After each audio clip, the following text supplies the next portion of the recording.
5টা শেয়ার বাড়ছে। এবার আপনার কাছে যে টুল আছে, আপনি বাড়িতে বসে যদি, বা আপনি যদি স্টক মার্কেটে গিয়ে ভাবেন যে বাড়িতেই করছেন, বা ব্যাংকের লোককে বলছেন, বা কোনো ব্রোকারকে বলছেন যে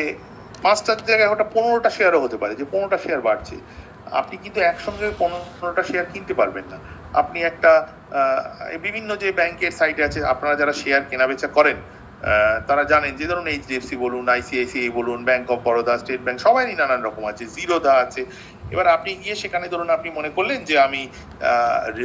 হিন্দুস্তান লিভার কিনবো, আপনি হিন্দুস্তান লিভারের স্টক কিনতে গেলেন,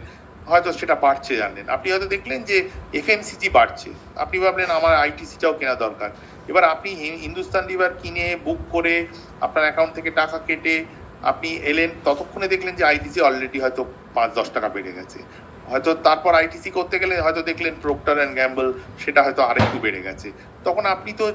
অর্থাৎ পুরো বেনিফিটটা পেলেন না। তো সেই জন্য হাই ফ্রিকোয়েন্সি ট্রেড হয়তো একসঙ্গে ধরুন আপনার চাই হচ্ছে যে, এবার আপনি চান না যে, আপনি ধরুন জানলে দেখলেন যে এফএমসিজি সেক্টর বাড়ছে, বা ধরুন এটা ঠিক উল্টোটা ভাবুন যে ধরুন